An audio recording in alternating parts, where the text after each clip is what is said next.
can you be successful and still hold on to your faith? Once you understand your position relative to Allah and how Allah subhanahu wa ta'ala is the guiding force of everything, and that understanding clicks. Mohammad Taher, or known as the airport guy, has single-handedly changed the aviation industry and is on a mission to teach you how to follow your dreams without compromising your values. Like, I'm thinking about being like an aerospace engineer. It was like, Mohammad Taher, you're a Muslim, you're Arab, and your name is Muhammad. Don't waste your time. And that conversation crushed me. And then one day I was walking through campus and they had this careers fair, and I see like Heathrow Airport's there. I believe at the time they got like 1,500 applications, 4 spots. But these were like silent whispers in the back of my mind. I want to congratulate you, you've got one of the 4 spots. But what changed before that realization and after in terms of where you saw yourself moving forward? I read the law of attraction. They say all the right things and they don't mention God. God has given us a statement and you recite it every day. Allah subhanahu wa ta'ala will listen to those who are grateful to Him. One day I was sat in a room and it was every single young person, Heathrow Airport. I ran up on the stage, I grabbed the microphone, I said, hey, who in this room decided that you want to join Heathrow Airport's engineering team because you saw one of my videos? And I see hands shoot up. 53% of the room had just put their hand up. And I was speechless. Book deal, Virgin Atlantic, Emirates Group. One day I received a tap on the shoulder and it was the UK government. And they said, Mo, we want you to become an aviation ambassador for the UK government. As a kid who was told that they won't hire a Muslim in the aviation industry, I wish I could sit down with that kid and just show him a glimpse. Now you're sat on stages with CEOs who are traveling around the world. What's the other side of being so out there? Never said this in my life before, by the way. Like, I've never opened up about this, but We've talked on the podcast before about chasing your dreams and being against the norm and putting your mind to something and doing it. And this has kind of been a recurring theme. But I also know it's a vital theme because when I think about these things, these are the conversations that I wish I had heard when I didn't know what I wanted to do in life. And Muhammad is building an empire for himself in the aviation space. And it didn't start out like that. He started as an aerospace engineer working in Heathrow Airport in London to now the UK government's aviation ambassador. And all it took was him to take that first step. It took his, you can tell during this interview, his faith in God, number one. Number two, his relentlessness and just putting his mind to it. And if I can take away one sentence from this podcast is, why not you? If you put your mind to something and if you have an idea in your head, what in the world is going to stop you from accomplishing it? I'll let Muhammad take over from here. Subscribe to the podcast. Like this video if you enjoy what you hear. And with that being said, let's get the show started. Welcome aboard Middle East Airlines. والمتوجهة إلى طيران الشرق الأوسط يرحب بمدينة تونس العربية. Muhammad, welcome to Not From Here. thank you so much. Muhammad, the way we start things off usually is self-introduction. So I can be like, this is the airport guy. This is, although that's a big part of your life, that's not what I'm particularly interested in. I'm interested in when Muhammad goes home at night and he's getting ready for bed and he looks in the mirror. Who is that person? Who is Muhammad to Muhammad? I'm an uncle of 9 kids. I love my family very much. Iraqi, born and raised in the UK, in London. I like to think of myself as somebody who's quite spiritual. I have a deeper side that the Instagram and TikTok don't usually get to see.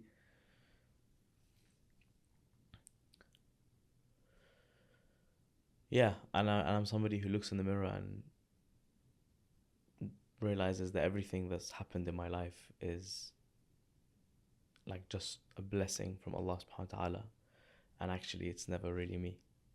I genuinely, like, I think about that. I try to remind myself that nothing in my life, like, even though from the outside everyone's like, wow, you know, all these amazing things, I try to always, when I look back, when I get home and I look in the mirror, I try and remind myself that none of it really matters and that Allah gave it to you and He can take it away just as quickly. And I guess that's me. Why do you think it's important to realize that what you're accomplishing isn't you, it's Allah subhanahu wa ta'ala? Because the moment you think it's you, you think you're the source of something. And the moment you make yourself the center and you make yourself the perception within, you realize, oh, it's me, I'm doing this, then you're actually taking away from Allah subhanahu wa ta'ala's glory. And actually, the whole point of our existence and our life is to recognize that actually nothing is me. Everything is Allah subhanahu wa ta'ala. The analogy that I love that really helps me put things into frame is Allah subhanahu wa ta'ala calls himself the Rahman. And Ar-Rahman comes from the word Rahm. And the Rahm is the womb of a mother. So if you think about a kid inside the womb of its mother, first of all, think about how much love that womb provides that kid, that embryo. But also think about that it's not just love. It's love. It's nourishment. It's oxygen. It's everything that kid needs to get supplied to that kid inside the womb. But the kid wouldn't exist without the womb. And actually, if you remove the womb, you remove the kid. And I think when Allah says, "I am Ar-Rahman," and we are living in Rahmatillah, remember that you're like a embryo inside the womb of Allah. He gives you everything you'll ever need in your life. But the only reason you exist is because you're inside His Rahmah. So if you, for a moment, forget that you're inside Rahmatullah and you think, yeah, look at me. It's like the kid saying, yeah, I'm going to cut off this umbilical cord and I'm going to be just okay. It's not going to work. It doesn't work. No. That's how I like to frame it. And that's a perspective that I've learned recently from a sheikh that I adore. That's really helped me change like my perception of life and reality, because it instantly gives context to me and you, because now also it's not just me in the womb, you're also in the womb, and so is that person, so is that person, and that instantly changes the dynamic of how I view other people, because I realize we're all within rahmatillah. That's such an interesting way to think about it, because I like to see it as everything that we do in our life, like we're funnels to Allah subhanahu wa ta'ala's work, and the goal is to be more and more of that in your day-to-day life. So for example, Allah subhanahu wa ta'ala helps Muhammad do good. Like there's good that's going to happen in the world. Why wouldn't you be one of Allah subhanahu wa ta'ala's representatives in this world, where He chooses to use you to do the good in the world? And I like to see that as a North Star, as always the goal. Whatever you're going to do in life, it doesn't matter. You always strive to be that funnel that Allah subhanahu wa ta'ala uses to put out good in the world. That's a very beautiful way of looking at it. And actually, it's easier said than done, I would say. And I'll give you the perfect context. One of the easiest contexts to like map that out into is money.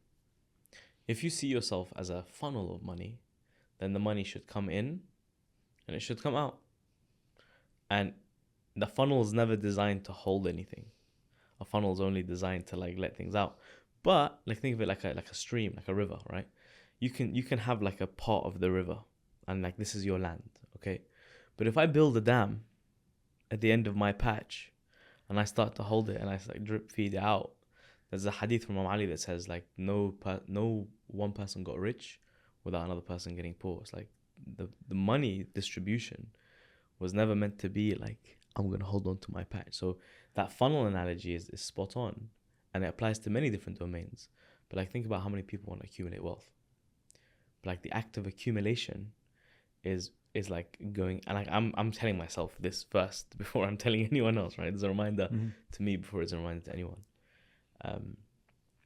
Because it's hard. And like we live in a society where you're constantly getting told like, get rich or die trying, like, it's like the hustle culture, like build wealth. But then when you flip it and you actually realize that you're not meant to build a dam at the end of your pit of the stream. You're meant to let it all flow, because at the end of the day, Allah subhanahu wa ta'ala, the Razzaq, He decides the income and the outcome, and he's the umbilical cord plugged in at all times. You never really have to worry. It's like a kid inside the womb breathing really hard, trying to hold on to some oxygen because they don't think they're going to get some oxygen tomorrow, right? Inside that womb. Come back to the womb analogy. So it's tough.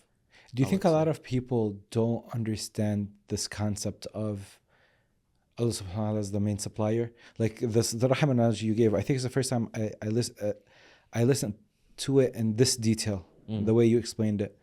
Do you think a lot of people aren't realizing that nothing is them, and we give too much power to what we think we can do.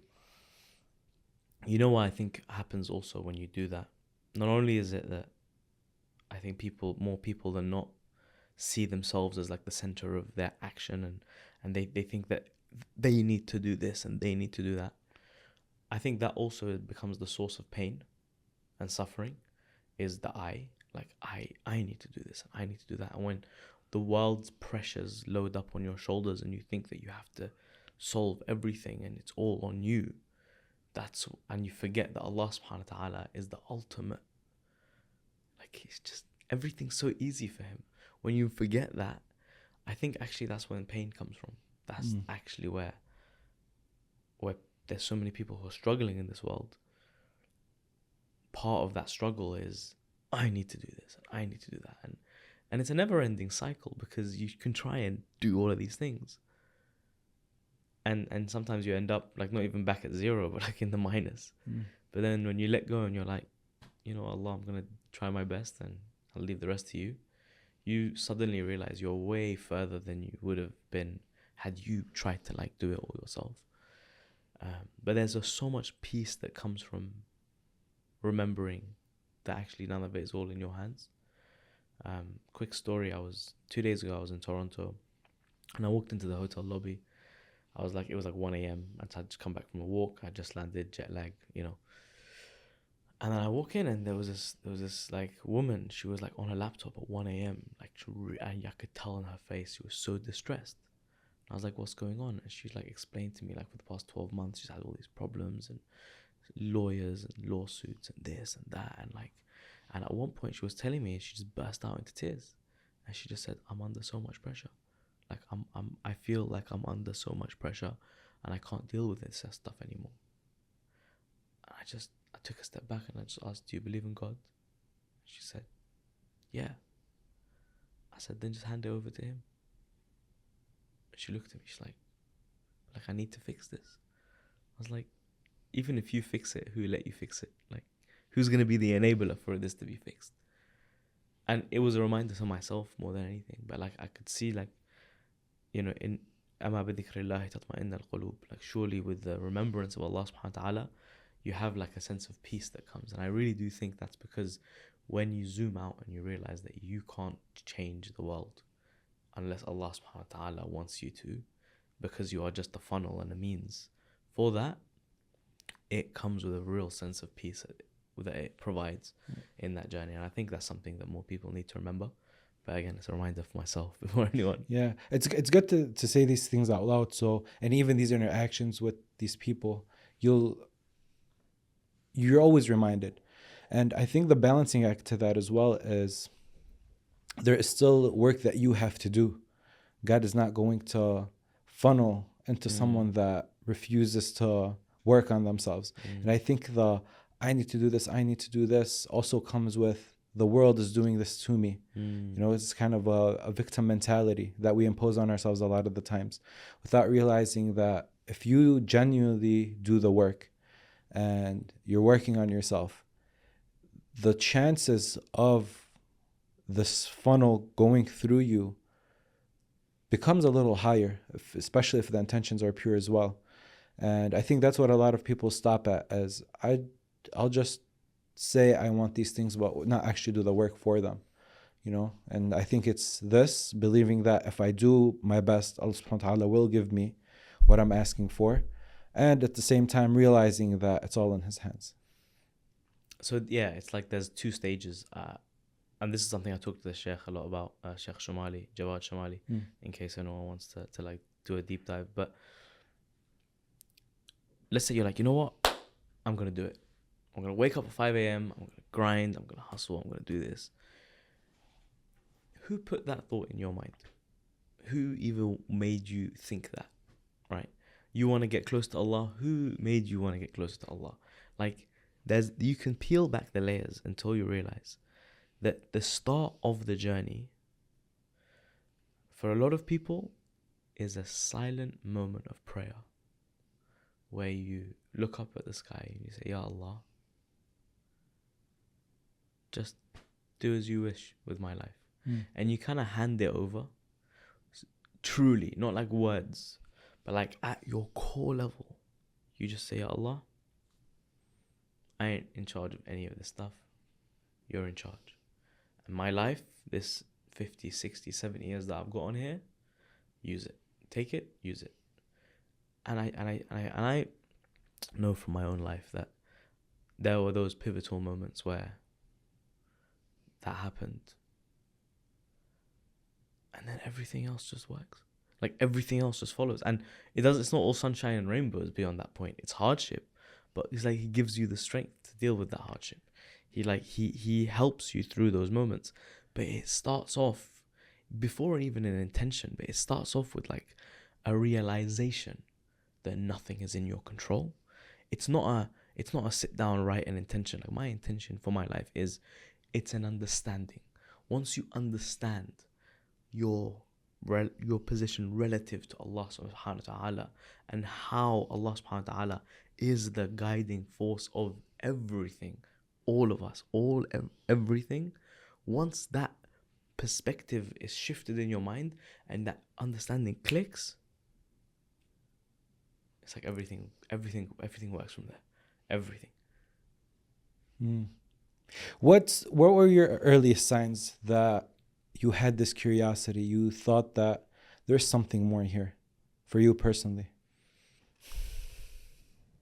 So I grew up in a very conservative household. Like my granddad from my dad's side was a Sayyid and like a alim. From my mom's side, the Sheikh, like alim, like went to Qom, Najaf, you name all of it, right? The whole shebang, all the way up. Like my lineage from my dad's side, they were all like ulama in Baghdad.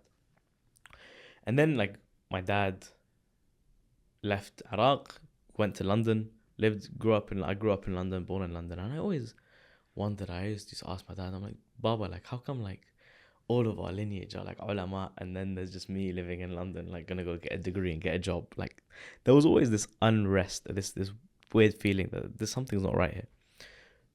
But coming from that lineage, like I remember when I was a kid and I had this curiosity and I'd ask my dad questions. I'd go up to my dad and I'd be like, Baba, look, like, I don't understand this. Help me understand it. And my dad wouldn't give me an answer. He'd give me like a hadith or like an ayah from the Quran. With like no context, he'd just give it to me.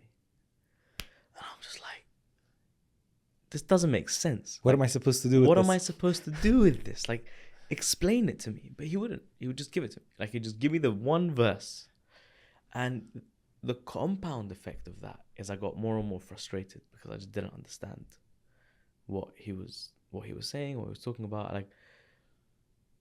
Like sometimes like I'd ask him a question and like I would know. It's like I'd ask a question knowing what the answer is gonna be, and the answer is gonna be Imam Ali said this and Imam Ali said that, and I was just like, oh, okay, none of this makes sense. And for a while, and this is something I don't say often, but for a while I kind of told myself deep down, like, I'm done. I don't get it. And I just started to like read books that were nothing to do with Islam.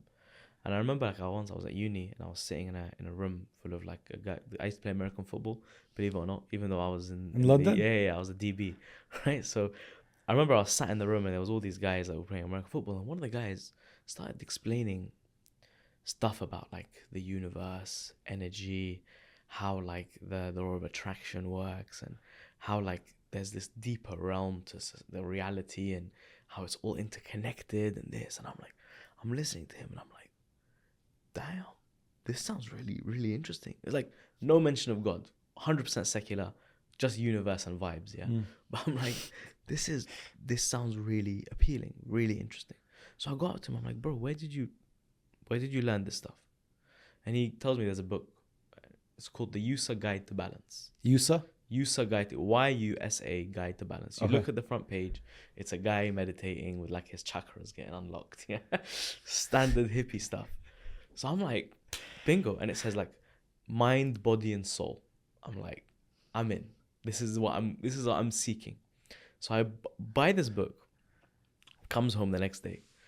I arrive home and then I'm sat in the living room reading The Yusa Guide to Balance, and my dad walks in and he sees me reading this book with like the chakras, and I just see in his face like, oh, my son is lost. Like, what's going on? Khalas, he's about to go off the path. And like my dad would tell me, like, look, I'm worried. Like, don't, careful what you're reading. And I'm like, no, like, bro, this stuff is really actually really interesting. And like I get into it, and like it was like the mind, the body, and the soul. I only ever got to the mind part, but the mind part started talking about like how your thoughts impact your words, how your words become your actions, how your actions become your habits, how your habits become your character, how your character becomes your destiny. And it's like, wow. And it talks about meditation and the power of the mind and neural pathways and how they're wired and fired and all of these things. And I'm thinking, damn, this is really interesting. And like sometimes I would read like entire chapters and my mind would be blown. I'd be like, wow, this is amazing. Like, this is so, so cool. And then, like, late at night, I'd be thinking and I'm reflecting on the chapter that I read, and I'm like, hold on a minute. That hadith that my dad told me, that one-liner, summarizes the whole chapter that I just read. And like my mind was like, oh my God, hold on. That was deep. That one line was so deep. It took a whole chapter for me to recognize this one hadith or one ayah from the Quran. I'm like, this is interesting. This is, I'm like making roads, like, whereas I had like, I'm done with this stuff. Now, when I was on this journey of personal development, all of a sudden it was pointing right back to where I started. But even though I was kind of off on a tangent, everything I was learning about the human soul and the spirit and as the mind was like summarized in these one-liners that my dad used to give me. And that's when my curiosity really started. I'm like, there's something here. Like this, although I was raised in an Islamic household and it was very conservative, it took for me to take a step away, to read like these secular books, to realize the value of what was within the tradition that we had. And that's a journey that I think that I'm not alone on. I think a lot of people have been on that journey, because sometimes when you're too close to it, you don't see it. Right. But it takes for you to step away to then really get perspective on it. And that was very, very transformative for me. You'd be surprised what you can do with your home's equity. Let me give you a few examples. You can pay off a high-interest credit card. You can remodel your kitchen. You can start the business that you've been talking years about starting. You can help your kids' tuition. These are life-changing decisions that are accessible to you through your home's equity. And the thing is, Mortgage Connections makes it very easy to tap into it. No appraisal, approval in minutes, and you can close as quick as 5 days. And you get to even pick your own rate and your term. It's the equity of your home. You've earned it. And you can get started by going to the link in the description of this episode and getting approved right away. Because insurance is something that's so foreign, most people don't realize how much they're overpaying for their house and auto insurance, especially when they're billed separately. Nasser Insurance Agency helps you bundle both, saving you money and making your life way easier. It's one call to one team that gives you one policy that actually makes sense. Whether you're a new homeowner or just tired of juggling multiple companies, Nasser Insurance Agency can help you protect everything that's important to you while keeping more money in your pocket. Call Nasser Insurance Agency today, ask them about it, tell them I want to bundle my home and my auto, and they'll get it done. All the information to contact Nasser Insurance Agency is in the description of this episode. Most people don't realize this, but when you get into a car accident, your auto insurance actually pays for your physical therapy. But not every physical therapy place accepts auto insurance. But Thrive Physical Therapy does. They're based in Dearborn and they'll handle your claim for you. They'll walk you through every step, handle the paperwork, but at the same time make sure that your body is recovering and resting. Because the last thing you need after a car accident is to deal with paperwork, to deal with insurance, while your body is in dire need for help. Check the link in the description to book a session with Thrive Physical Therapy today. And now let's get back to the show. I think a lot of the things that happen with you, rightfully so, is we tend to be told the hadith or the ayah but not explained, and that doesn't help you as a young child. You want to understand what these things mean, and that's why I think this new generation of ulama and sheikhs are really going in on the explanations in a way where it's relatable to a society as a whole. And now you listen to them and you're like, this is it, you know? But what changed, you think, before that realization and after, in terms of where you saw yourself moving forward? So personal development as a concept, not even going back to Islam, that was another chapter, right? But like when I discovered personal development, after I had that conversation with the American football guys, that next 6 months of my life, I was reading book after book after book after book. Like I was consuming so much information that like, and I'd wake up in the morning and I'd just watch the sunrise and I would just feel so at peace. And it really like mapped out, like it gave me so much peace and clarity to realize that who I am or who I was doesn't necessarily determine who I can be. And the moment you realize that just because you were somebody, just because you had certain habits, just because you had certain traits, that does not determine the fact and the possibilities of who you could potentially become. And actually who you can become is something that is completely unrecognizable to where you started off with. That 6 months of my life where I went on that journey, the person who I became after 6 months of genuine, like, just devotion to learning and growth and practice, like building routines and rituals, completely transformed me as a human. And what started to happen is I would be sat down and I'd look back and I'd be like, wow, like I actually feel like a different person. Like I feel like I've changed in all the best ways, completely transformed. Like my mindset, the way I look at life, the way I look at myself, the way I look at the world, the way I look at Allah subhanahu wa ta'ala is different. And I would sit down with my friends, like the same friends who I've always had, and I'd talk to them about this stuff. And I'd just like share, like everything that I'm learning in these books, I would just share it. And it would just pour out of my heart and soul. And there were times where I'd be sat in these, like we'd go out to chill in like a cafe, and I'd be sat there and like the conversation was going, and then someone would ask like a question and it would remind me of something I read in the books. And then I would just start talking. And I would kind of go on and on and on. And like 45 minutes would pass and everyone's just sat there like listening. And like I'd like snap out of it. I'd be like, I've been talking for ages. They'd be like, no, just keep going. Like this is, never heard this before. This is really cool. Where did you learn this stuff? And I'm like, I just read it in a book. And they're like, wow, like you should be a motivational speaker. That was impressive. I'm like, motivational speaker. I'm an engineering student. What are you talking about? I'm studying aerospace engineering at uni. What do you mean you should be a motivational speaker? And like consistently, like in a matter of a month, and like 3 or 4 people would tell me, you should be a motivational speaker. That was, never heard anyone explain that before in that way. And it kind of put me, I was like, this is insane. Like this, clearly the stuff that I've stumbled upon, more people need to hear. So I started an Instagram page and I called it Motivate, right? And my name was Mohammad Taher. My friends called me Moti. So Motivate. I was like, cool. I'm going to summarize the lessons and stuff that I've learned and I'm going to put it on this page.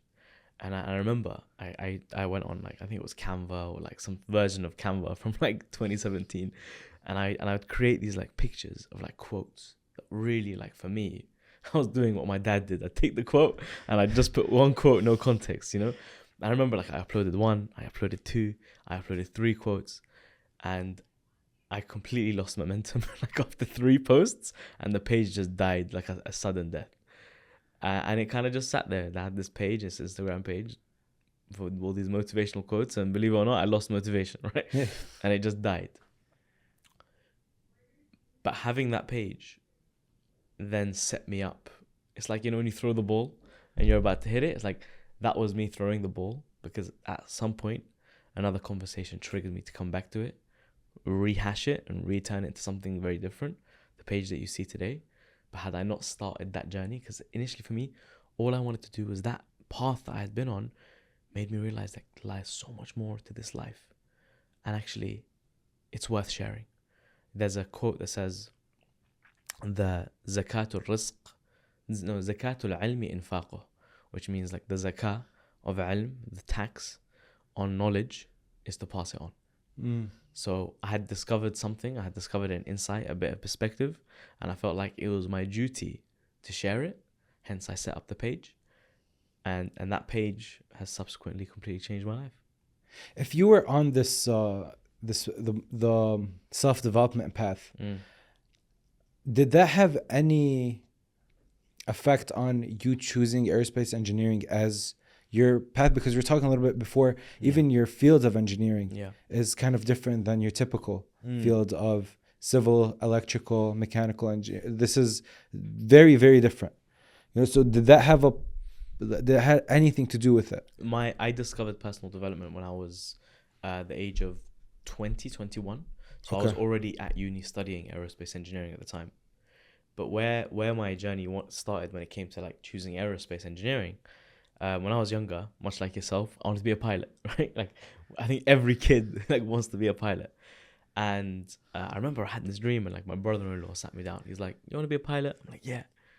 He's like, "Look, are you sure?" I'm like, "Yeah, I love planes." He's like, "Okay, I understand you love planes, but like a pilot's a very particular lifestyle." And he made me realize that just because you like a subject doesn't mean you will like the lifestyle of the subject. This is exactly what we were talking about earlier. Like you like psychotherapy and you like understanding people's stories doesn't mean you like the lifestyle of a therapist. So he told me, "Look, I know you like planes, but I'm not sure you'll like the lifestyle of a pilot." Like, "What do you mean?" He's like, "You go, you fly, you sit in a hotel, you wake up the next morning, you fly back, and it's that on loop forever. You're basically like a taxi driver, but for the sky." And I was like, yeah, you got a point, actually. I don't know if I want to be a pilot. And he's like, "Okay, why don't you explore other options?" I was like, "I don't know, what else could I explore?" He's like, "Well, you like physics, you like maths. Why don't you choose engineering?" I'm like, "Engineering? Oh, I don't know what that is." He's like, "Well, it's like you just learn how things work. You're curious." I was like, "Okay, cool, aerospace engineering." He's like, "Why don't you choose aerospace engineering?" So like he actually got me a day of work experience to go and actually see the inside of an aerospace engineering facility. But the reason he got me that day out was because before that day, I remember I was like kind of like teetering on the edge of like, yeah, I want to do this. And I remember going to one of my uncle's houses, and my uncle, I remember this. We all sat down, and my uncle was a brain surgeon or a heart surgeon, like super, like made it in life kind of medical field. Everyone respected him like highly, and well, absolutely, like he should get all the respect that he deserves. He sat me down. He's like, "Mohammed, what do you want to be when you're older?" And I was like, "Oh, like I'm thinking about being like an aerospace engineer. Like I love planes." And he was like, "Mohammad Taher, you're a Muslim, you're Arab, and your name is Muhammad. 9/11 is still fresh in people's minds. Don't waste your time studying aerospace engineering. Be a doctor, be a dentist. You have all these other options that at least you can guarantee yourself a job. Don't waste your time. No one's going to hire you." I remember he told me in Arabic, like, "Ma had ma haywadfak." No one's going to hire you. And that conversation crushed me. Like, truly, like I remember, like I still remember the gut-wrenching sort of feeling when he told me no one is going to hire you. Because of the fact that I'm a Muslim and an Arab and my name is Muhammad, like all three things that, what do you want me to do, change them? Like I can't. Yeah. I don't want to. And hence my brother-in-law was like, "Forget about him. Let me get you a day of work experience. Let me get you a day to see what's happening, and let me show you what's possible." So he got me this one day where I got an insight into a company in the north of England called Marshall Aerospace. This one facility, they have the capabilities to design, build, and fly an aircraft all from one facility. So you have the design offices, you have the manufacturing facilities where they're literally like scraping aluminium and these CNC machines are cutting things up. And then they had a runway with a control tower. And this CEO of this company, he was just about to retire. It was called Martin Broadhurst. Literally on like his last week of the job, took out 3 hours of his day and took me on this walking tour of this entire facility. And I remember by the end of that day, I was like, I will study aerospace engineering. And I don't care who says I can't make it. This is what I want to do. And that was the reason I decided, like, I want to do aerospace engineering. And I'm kind of the kind of guy where if you tell me something's not possible, I'm going to be like, okay, watch me. And that was the turning point for me. I was like, okay, I really want to do this. And if it wasn't for my brother-in-law, like giving me that chance to go and see this, then I wouldn't even know where I'd be right now, to be honest.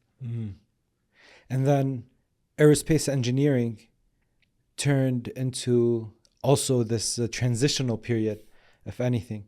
Yeah. Because you don't still work as an aerospace engineer, No, correct? No, I don't do Okay, that so anymore. even that, you, in this field where it's not common, you also went a step further. So it's interesting how that all unfolded. So after I graduated with my aerospace engineering degree, I applied to like loads of different graduate jobs. And I still remember, like, I applied to, like, everyone would ask me, like, oh, what are you going to do? Like, if you want to work as an aerospace engineer, you're going to have to go to some random, like, country town and some random facility to build airplanes. And I was like, no, I'll work at Heathrow. Heathrow was, like, 40 minutes away. It's the biggest airport in London. I was like, I'll just work at Heathrow. I had to throw it as a joke. And then one day I was walking through campus and they had this careers fair. And I see, like, Heathrow Airport's there. And I'm like, oh, Heathrow, okay, let me see what this is what it's about. And they had something called the Engineering Graduate Program, the Future Leaders Graduate Program. And I go there and I see, like, this guy, he's like, look, this is a place where you come in and for 3 years, you get a tour of the entire airport. You go from the baggage system for 6 months to the runways for 6 months, the control tower. You get a chance to experience the engineering behind the scenes of the entire airport. And I remember reading that and I'm like, wow, like I'm like a kid in a candy store if this happens. And I remember I put my heart and soul into the application. Again, my brother-in-law helped me out. I went to the careers advisor, put my heart and soul into this application. I believe at the time they got like 1,500 applications for 4 spots, right? So there's 4 spots. And again, like, توكلت على Allah, and I was like, I remember I made the nadhr to Fatima Zahra. I was like, okay, Fatima, like, you know what? I don't want to leave my parents. My parents are disabled. And I didn't want to have to go and live in like some 3 hours away random city to have a job in aerospace engineering. And I was like, I want to serve my parents, so keep me close. And this job would keep me close. And I remember this, again, these aren't like, I've never said this ever in my life, but these were like silent whispers in the back of my mind. They weren't like, I wrote it down on like a board and I put it in my bedroom. No, these were like silent whispers. And I remember, like, I was like, Ya Allah, like, please, like, this is what I would love. And this is what I think would help me stay close to my parents and would actually allow me to serve them while still pursuing something that I love. And subhanallah, like, my dream came true. I got the job as on the graduate program. One of 4. One of 4. Yeah, one of 4 spots out of 1,500 people. I landed it. And it was a dream come true, like, for 3 years. Can you tell me that moment though? I still remember. I got the call. I was in my garden. And the guy called me and he asked me a question. He's like, look, I need to understand, why do you want this job? Why did you study aerospace engineering? And what was your favorite module in the aerospace engineering degree? Because he was testing me. He wanted to see, am I going to say like, oh, I love designing planes and I really want to, like, aerodynamics is my favorite? Or am I going to say actually something that's more business related? Because the graduate program was nothing to do with the airplanes. It was only to do with the airport infrastructure. So I could kind of see from the question that he asked, he wants to see, is this guy just coming to work at Heathrow because he likes planes? Or is this guy coming to work at Heathrow because he wants to learn about the operation and the business side of the hire? So I could instantly see, like, when he asked me the question, what does he actually want to hear? I remember answering, I'm like, look, one of my favorite modules in my degree was actually how you turn engineering into a business. And actually I'm very entrepreneurial. I like to think about the business side of it. And I like operations and I like how things work. That's why I want to work here at Heathrow. And he goes, well, you just said the right answer. I want to congratulate you. You've got one of the 4 spots for Heathrow. And I genuinely remember I was jumping up and down my garden. Like, no one was at home. I was at home alone. And I was jumping up and down in my garden. Like, ya Allah, like, this is crazy. This is insane. I remember I cried, like, the whole shebang. Like, I cried. I was in my garden. It was in April. I think it was April the 21st or April. Yeah, around about that time. I was jumping up and down my garden. I was like, wow, like, this is huge. Like, I'm on a program, an engineering program at the biggest airport in the UK. I was like, what, 19 at the time? No, not 19. So 21 at the time. And I could tell that this was going to be life-changing. Like, this was my lucky break. And I promised myself, I'm like, I'm gonna work my socks off. Like, I'm not gonna take this opportunity for granted. Can I ask you something personal about that though? Of course. Was that excitement and that overwhelming joy because you got the job itself, or because you felt that those whispers were answered? You know, there's this notion that we think that Allah only gives us the mundane things, the things that we need to survive. While living in your parents' house, you don't really have these life-changing moments too often. So, in this life-changing moment for you, were you more excited that I'm gonna go to Heathrow, or you're more excited that this is maybe one of the earlier times in my life where I ask Allah subhanahu wa ta'ala and I whisper these silent whispers and I really want something from my whole heart so bad, and He gave it to me, He listened? I'd say in the moment, I was excited to be at Heathrow because that was like all I could see. But then when it's like when the night settles, you know, and the dust settles, and you put your head on the pillow at night, that's when those thoughts come, and you start to realize, like, wow, like Allah's got this master plan, and just like the gratitude that comes with that. I'd say probably I was stuck in the head space for the time, like, for full transparency. But then later on, that night, and I would actually say, in hindsight, you realize the silent prayers. I think genuinely, like, it takes those moments of silent prayers that then you forget about, and then you fast forward 5 years and you look back and you go, wow. Because me getting the job at Heathrow in the moment, I didn't realize what path I had just opened. And actually, all the excitement and the gratitude that I had in that moment is nothing compared to what happened fast forward 5 years. And now when I look back 5 years from that point, now all of a sudden the silent prayers mean so much more, because I'm like, oh my, ya ilahi, like, look at how much that one door took a whole tangent.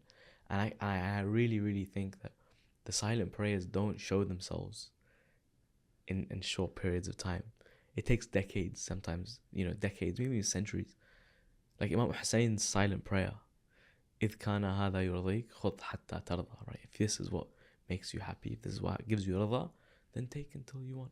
Like, that silent prayer, 1,400 years later, is showing itself what a blessing that was. And I really think in our own lifetimes, those silent prayers, it's not the exciting moments that are the answer to our prayers.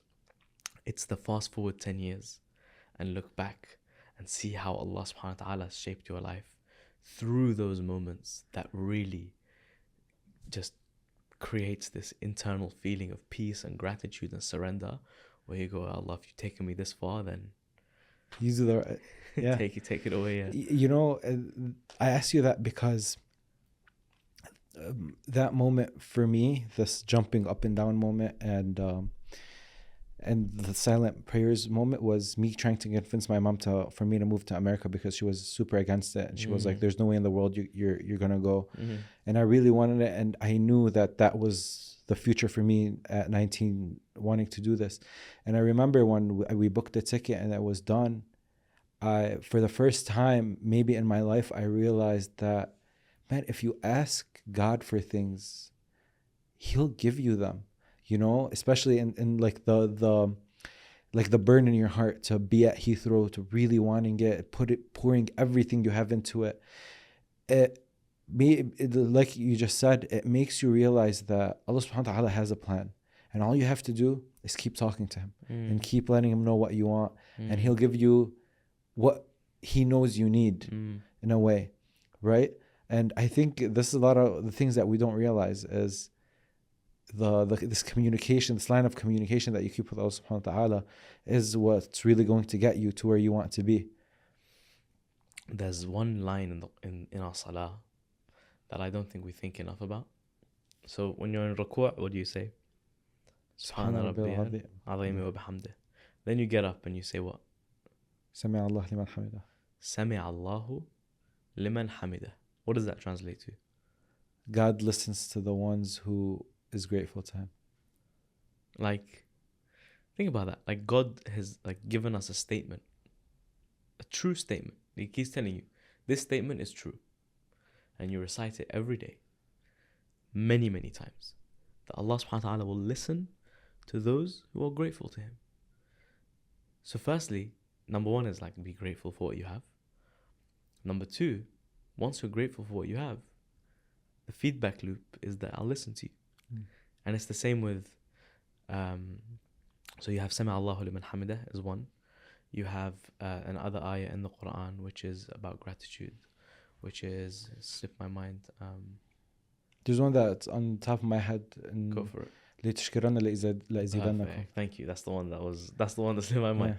لَإِن شَكَرْتُمْ لَأَزِيدَنَّكُمْ. If you are grateful, I will give you more. And by the way, these are the dots that I started to connect with. Like, I read The Law of Attraction, right? Like a whole book, The Secret, right? You read all these books and they're all just, it's like they say all the right things and they don't mention God. And you're like, come on. Like, and then you realize, like, لَإِن شَكَرْتُمْ لَأَزِيدَنَّكُمْ. One line in the Quran, it paints an entire picture of this whole like chapter book about gratefulness.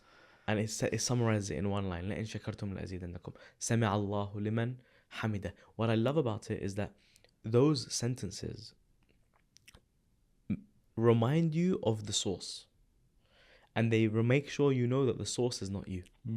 Right? So, لَأَزِيدَنَّكُمْ. Like, I will give you more. Right? سَمِعَ اللَّهُ لِمَنْ حَمِدَ. So, it's like the same as the reason why we say Bismillah ar-Rahman ar-Rahim. Like, everything starts from there. It doesn't start from here. It starts from there. And when you, what I love about the great gratitude in Islam is it always reminds you that even like the du'as of the Imams, it's always, Ya Allah, do this. Ya Allah, do that. Not David Goggins. You know what I mean? It's not like you have the David Goggins approach, which look, I appreciate, but it's very me. And it forgets that before me, there's another step, which is Allah subhanahu wa ta'ala. Right. And like the du'as and the ayahs in the Quran always start here. They never start with me. Yeah. And I genuinely believe the moment us as human beings understand that this is not where the sentence should start. The sentence should always start with Allah. And the moment that clicks, as a result of that, you let go. And everything works. The moment you hold on, you're trying to steer the ship. Yeah. And he's told you, let me do my magic. Just step back. I truly believe in that. You know, maybe someone's listening to this and their thought is, because this is what I thought as a young growing up, is people that are religious and that mention God often aren't successful. They don't really amount to much in life, you know? This is how I personally thought. Say that one more time. People that are religious aren't usually the people saying these things. You know, the podcasts are done with very successful people that have made it to where they want to be, but those people aren't necessarily close to Allah subhanahu wa ta'ala. And I think as a young kid, I wanted to look for people that were successful but also didn't compromise their faith.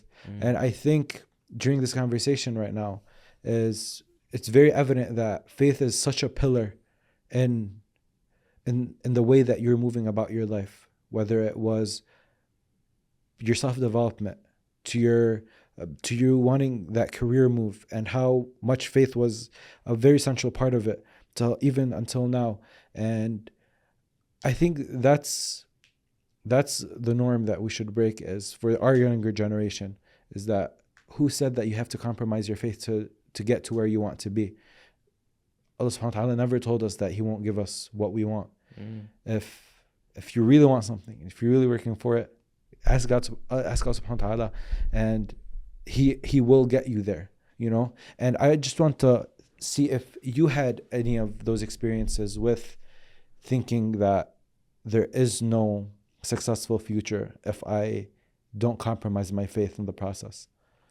You know what? I had the thought growing up, which was that life, the point of life, is to struggle and to and like life is hard, and like Allah's put us here to be tested, and that as it was to be tested, like you're gonna be like poverty is a part of that test, and like struggle is a part of that test, and actually if you want the akhirah, then you must like let go of the dunya, and like you cannot live the dunya and the akhirah all at once, because you need to be tested, and to be tested, God takes things away from you.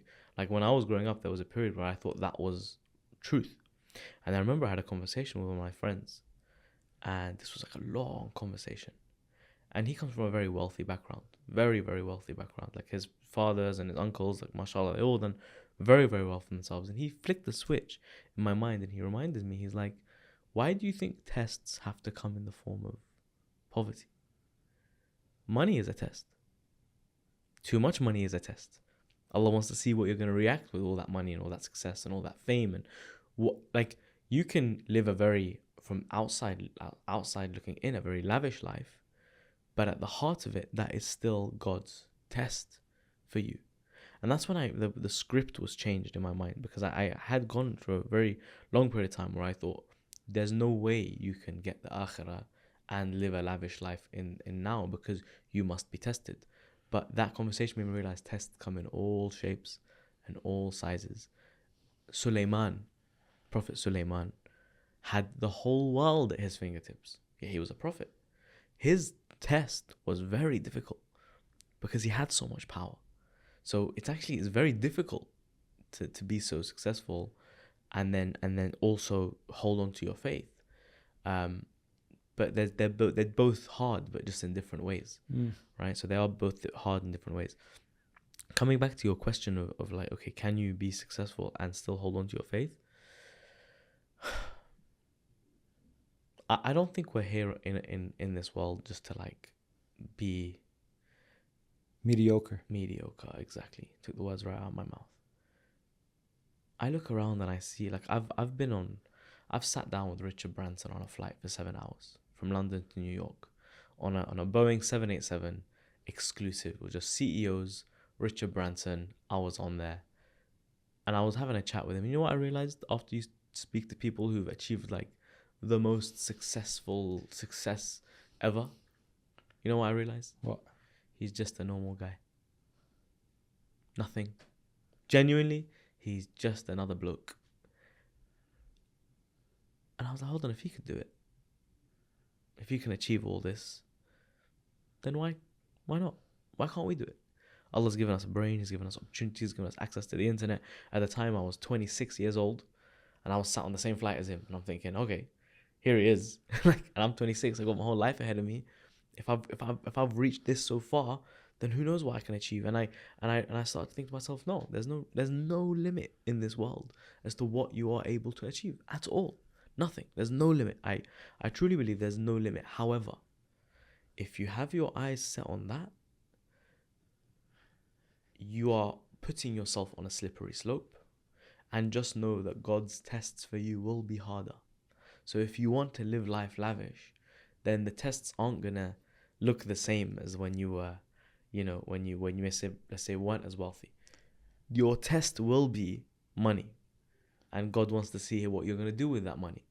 Like, I was scrolling through yesterday through my phone, and I saw a clip of like Billie Eilish, and she was in a room with Mark Zuckerberg. He was sat there, and she was indirecting him, and she was saying, if you're a billionaire, why are you a billionaire?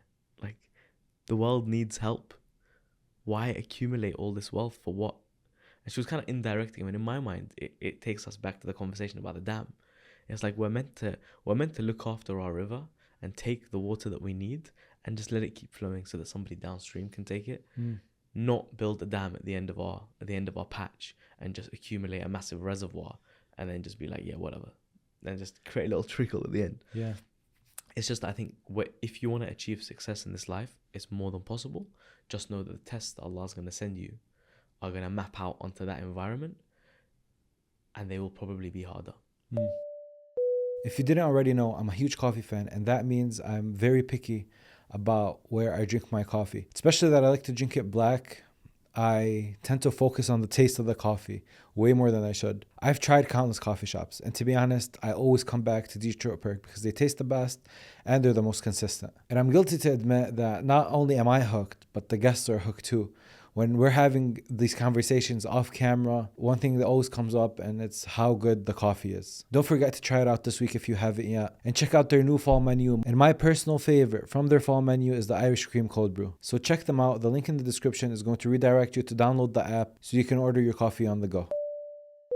This happens way too many times. Someone gets pulled over, they get questioned, they say the wrong thing, and boom, everything changes. It becomes a whole situation. And the truth is, the system isn't designed in a way that makes it easier on you. That's why you need someone who actually knows how this works. Attorney Amir Makhlid has been handling these types of cases for decades. He knows the judges, the process, and how to protect your record and your rights. If things ever go left, don't wait to find help. Call Amir Makhlid, contact him. All the information to do so is in the description of this episode. And now let's get back to the show. Talk to me about that switch from aerospace engineer to social media full-time content creator, and being the UK's aviation ambassador as well. So, okay, it's like that is like the literally the way it unfolded was I got this job at the airport. Dream came true. Now every day I'm going into the airport and I'm looking at all this stuff. And I'm like, this is amazing. Like, this is crazy.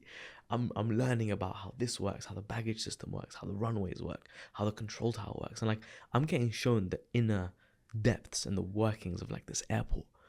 And I'm like, this is so cool. Like, this is so interesting. And to set a bit of context to this, right? Growing up, when I was at college, for example, college for us is like high school for you guys. When I was in high school, I set up the engineering society in my college, where I was like teaching people about how engineering works. So I love teaching people how things work. I love explaining how things work. And I also love making like videos. I was the kid on holiday picking up the phone, shoving it in people's faces, making videos. So that's the context of like how I got to where I got to. But when I was in the airport, I'm walking around and I'm like, this is all so cool. I love this stuff. And I remember I take pictures of everything. Like, somebody would show me this, I'd take a picture of it. Someone would show me that, take a picture of it. And then one day I went home, and I went to my uncle's house, actually. I went to my uncle's house, and in my uncle's house, one of my aunties was there. And I was like giddy with excitement, showing her on my phone, like, look what I do for a job. This is so cool. And she at the time worked for Facebook. She worked for Meta now. She'd worked for all these big Googles, etc. And I remember when I was showing her all these pictures, she looked at me and she saw like my excitement. And she's like, why don't you share this stuff? I was like, who's going to care? Let's be honest. Like, I just like my job. Like, who's going to care? She's like, no, why don't you share it? And when she told me that page that I had just started 6 months before that was dead with 3 posts, Motivate, I was like, maybe I can repurpose that. Maybe I can turn that page into not just motivational quotes, but what if I just took everything that I'm learning at work and I just put it on that page? So that's what I did. I went home that night after one conversation with my auntie, and I deleted those 3 posts. I changed the profile picture, and I just wrote, hey, I'm an engineering graduate at Heathrow Airport, and this is a page where I'm going to just share my journey. And everything that I learned that I think is cool, I'm going to start sharing it.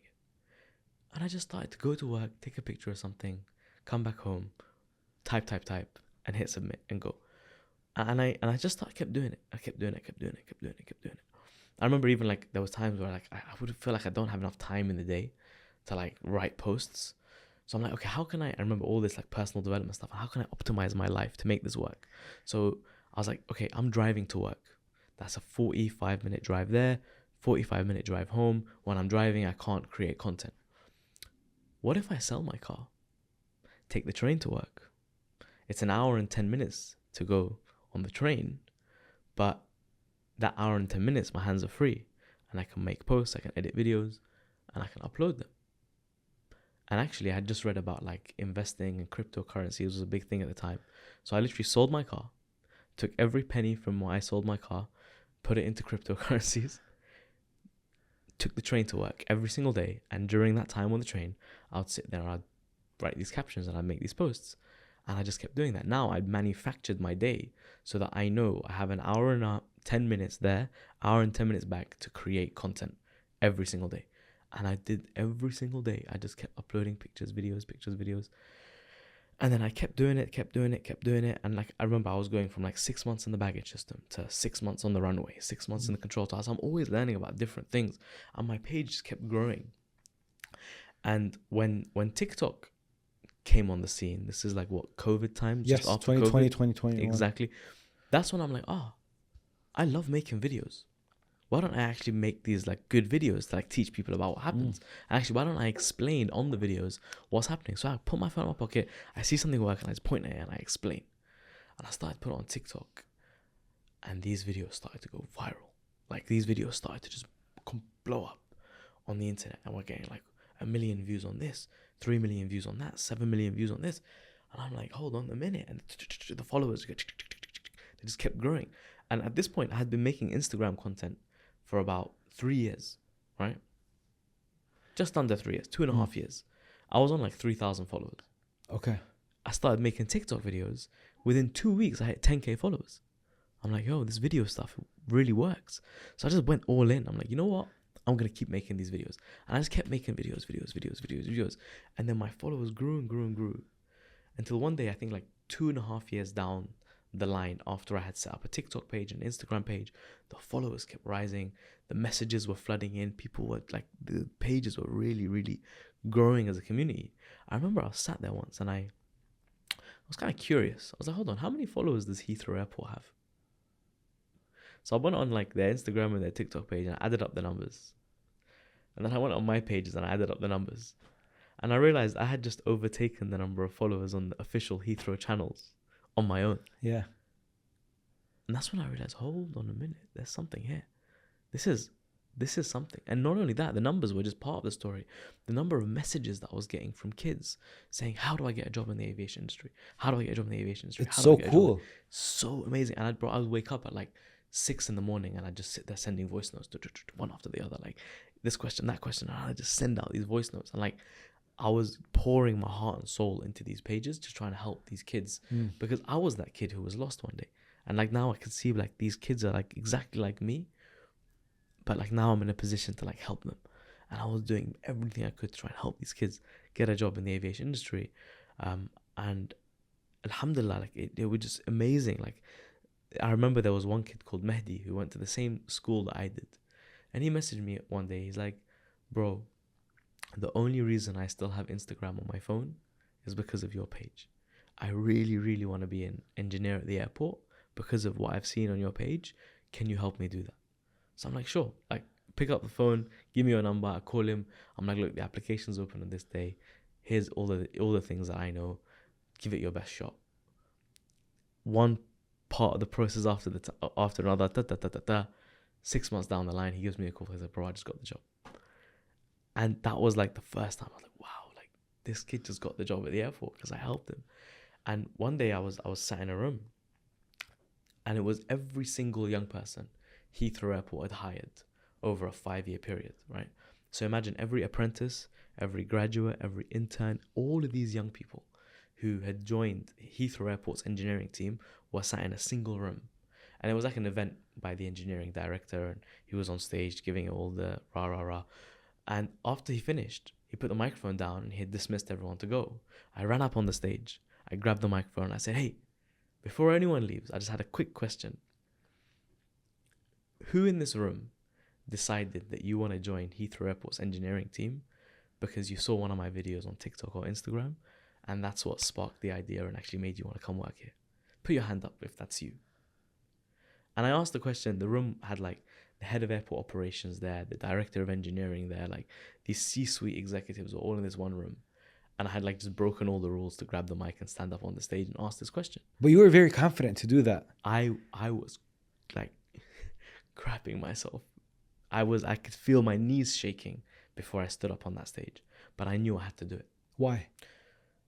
Because I knew these opportunities don't come around often for all of these young people to be in one place.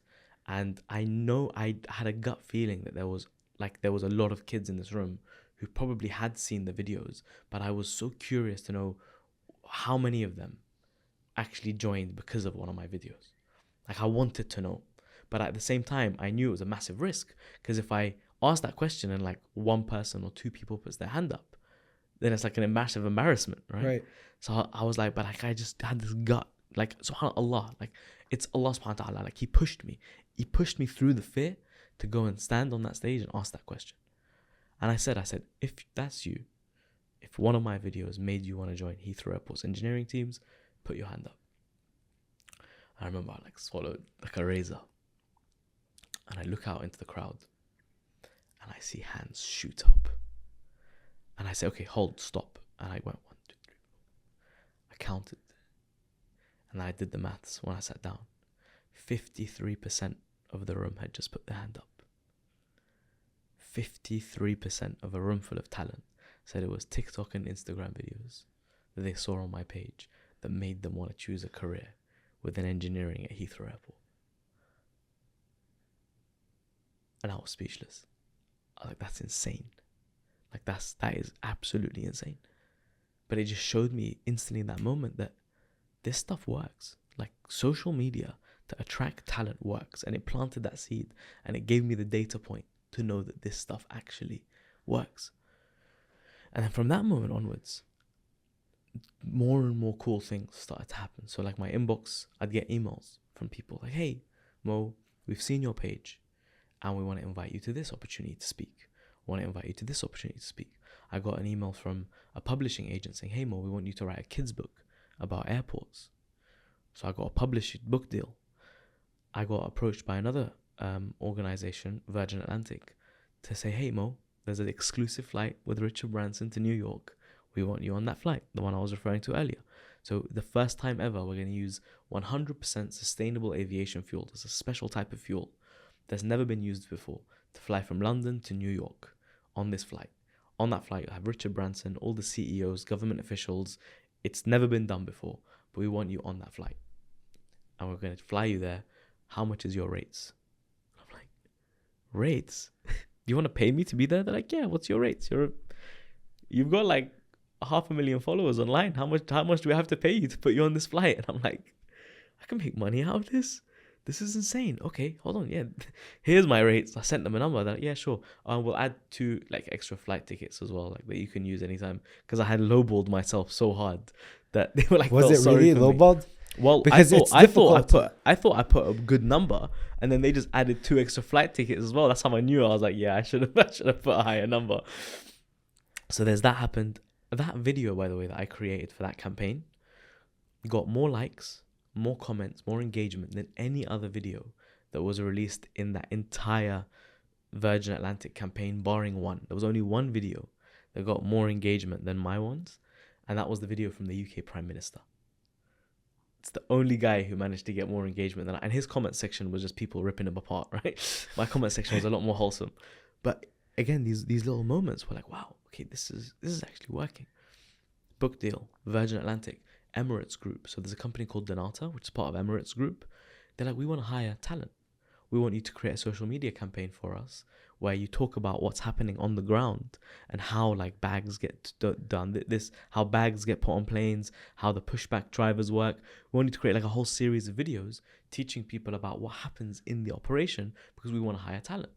So that started to happen, and all of these things started to happen, and very quickly life outside of work started to get very, very busy. So I'd do my 9 to 5. I was the aerodrome system specialist. So my responsibilities was looking after all the runways, the control tower, all the engineering systems in the aerodrome. And I was responsible for looking after all the maintenance schedules, the investigations when things go wrong, the future innovations and how we embed them into the operation. Very, very technical job. Do that from 9 to 5. The moment it hits 5 p.m., I'd open up my own laptop and I just start working from 5 till 9. I'm making content, I'm editing videos, I'm replying to emails, I'm putting together partnership, sponsorship deals. And like life got very, very busy. And then after all of that, one day I receive a tap on the shoulder, metaphorically, and it was the UK government. And they said, look, Mo. You thought you were getting deported. Yeah, basically I was like, it's over. This is it. This is what your uncle was talking about. Yeah, exactly. I was like, khalas, I'm done. They were like, Mo, we've seen all the work that you do, And actually, there was like an application process. I had put my foot in the door, and they said, Mo, we want you to become an aviation ambassador for the UK government. We want you to represent the UK government when it comes to aviation for the next generation. And we believe that you're a role model that can inspire more young people to get into the aviation industry. We would love for you to be an ambassador. I was like, wow, that's insane. Like, this is it. Like, this is like, this opportunity is like once in a lifetime. And like, as a kid who was told that they won't hire a Muslim in the aviation industry, here is that same Muhammad getting recognized by the government to become an aviation ambassador. And I was speechless. And I remember going back home that night, and I sent an email to my bosses, and I was like, hey guys, I CC'd my boss's boss, the director, and the HR manager. And I'm like, by the way, the UK government, the Department for Transport, wants me to become an aviation ambassador for the government.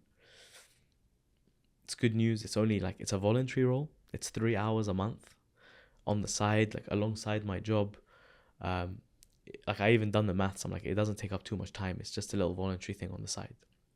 And I remember I told them, in order for this to happen, in 3 weeks' time, on a Monday, I remember Monday the 14th of January, I have to go in and sign an NDA under witness. There's a woman in the Department of Transport that has to be there witnessing me sign an NDA in order for me to accept this position.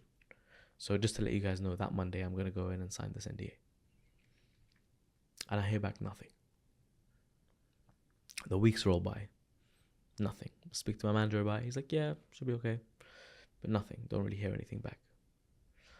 And then on the Friday before the Monday at 2 p.m, I'm in the office and I receive a ping in my inbox.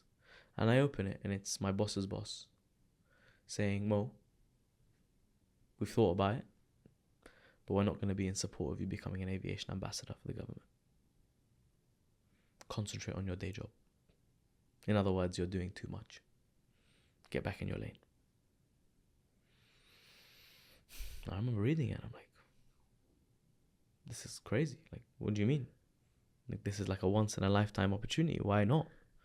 Like, I've done the maths. It perfectly aligns with the vision of Heathrow.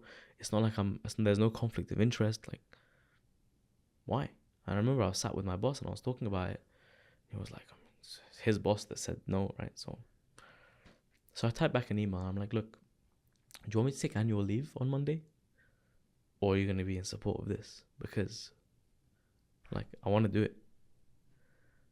So send off that email. 10 minutes later, I get an email back. In case the first email wasn't clear enough, you're not to go in on Monday. We will not be in support of you becoming an aviation ambassador. Concentrate on your day job. And I look at my boss, who was sat next to me, and he just went. Were you disappointed? Was I disappointed?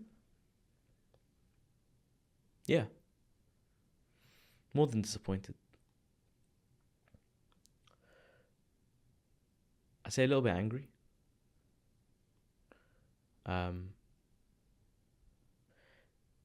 Questioning why.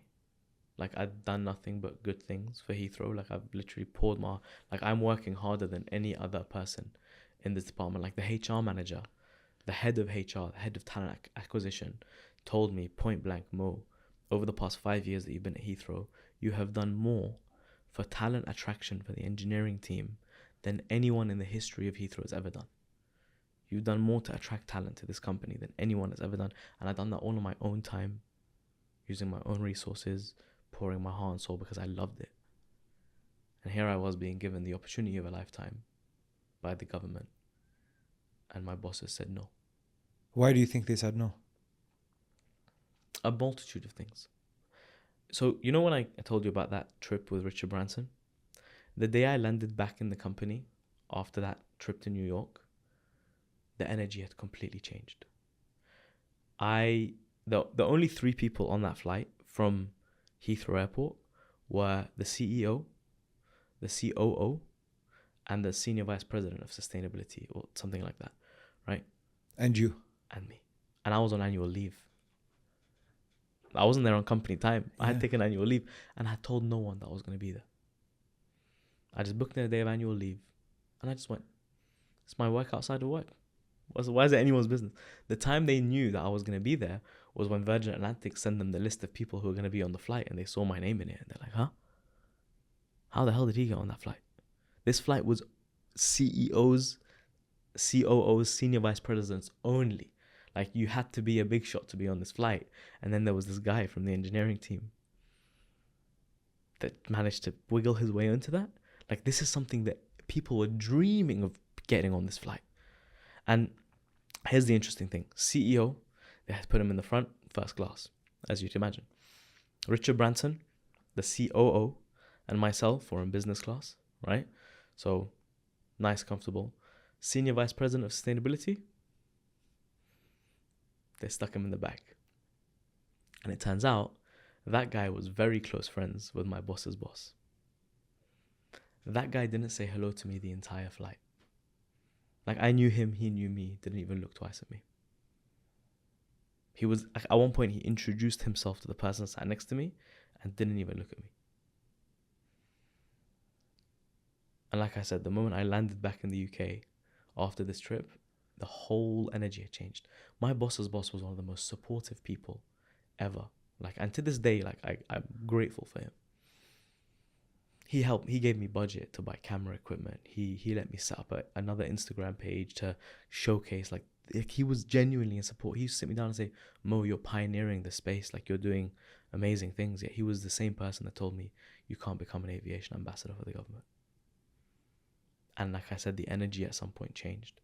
And there's a quote from Alex Hormozy. He's like, everyone supports you until you overtake them and you do things that they dream of doing, and then the support goes away. And I saw that happen with my own eyes.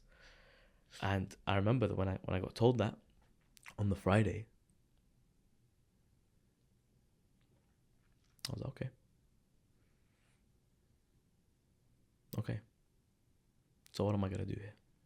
Like, instantly the fork in the roads opened up. I had two options.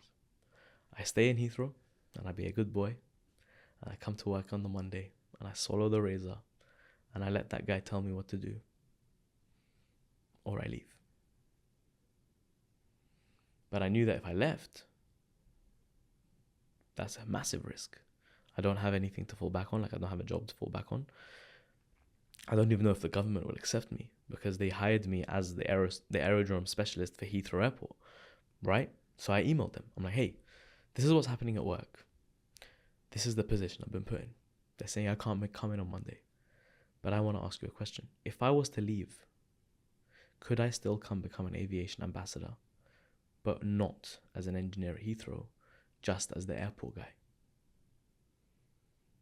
Within 5 minutes, the head of skills at the Department of Transport emailed me back. She said, Mo, we never chose you to be an aviation ambassador because of Heathrow. We chose you because you're the airport guy. And I was like, that's all I needed to know. I quit effective immediately from that moment. I sent an email, CC'd in a lawyer. She helped me write the email in a way that was just going to slip me right out. Didn't have to work a notice. I just walked out effective immediately. And I walked in on Monday and I signed the contract to become an aviation ambassador for the government. And I went full-time being the airport guy from that moment onwards. And life has completely changed from that day. That decision has opened up the entire world in ways that I could have never in a million years. Like, a kid who was told that you can't be, no one's going to hire you. Like, I wish I could sit down with that kid and just show him a glimpse of what's happening in my life right now, and just tell him, like, don't ever let anyone tell you something's not possible, because now you're sat on stages with CEOs. You're traveling around the world 4 times a month, speaking on stages, rubbing shoulders with the most senior people in the aviation industry, because you followed your dreams, you followed like a passion of yours, and you just kept at it. And then Allah subhanahu wa ta'ala just done everything else, and he opened up doors in ways that you never even believed was possible. And I look at my life now and I genuinely see it's like a movie. Like, things happen in my life where I'm like, subhanallah, like, this is insane. I was just a kid who liked planes. And now I'm doing this, and I don't believe my own life sometimes. It's a nice visual showing your little self Little Moti. This is what you're going to be doing. Bro, I remember that kid who was crushed, like, so well. Like, I remember, no one will hire you. That statement. ما حد ما راح يوظفك in Arabic. It was a real moment in my life where I was genuinely gonna be like, okay, I guess I have to do pharmacy, or I guess I have to do dentistry or medicine. Like, I guess there's no point wasting my time, right? Remember, like, he was a brain surgeon, like, very respected. He knows what he's talking about, right? But it just goes to show you that even people with the best intention and the best, like, his intention was pure. I know it was. He wanted the best for me. But he also crushed me. And if it wasn't for my brother-in-law picking up the pieces and showing me what's possible, I would not be here. You know, and Allah subhanahu wa ta'ala sends you those people in your life in the times where you need it. If 16-year-old me could see a glimpse of what I'm doing, like one of the events that I speak at in the year, he'd be like, are you serious? Let alone like back to back, traveling from one side of the world to the other, speaking on stages alongside CEOs. It just doesn't make sense. Doesn't make sense. Even to you right now, it doesn't Even make sense. to me right now. I guess it makes some sense Mm-hmm. because like the work that I'm doing is solving a critical problem in the aviation industry in a way that's very innovative and that's never been done before. So it's like you're bringing to life a way of the world, and you're sharing a perspective that these CEOs had never heard before. Like they think TikTok is just a bunch of young girls dancing, right? They don't realize that TikTok is the reason 53% of young people chose to join Heathrow Airport's engineering team. So when you showcase that data and you showcase these case studies, they sit back and they're like, wow, never thought of it like that before, actually. That's actually really impressive.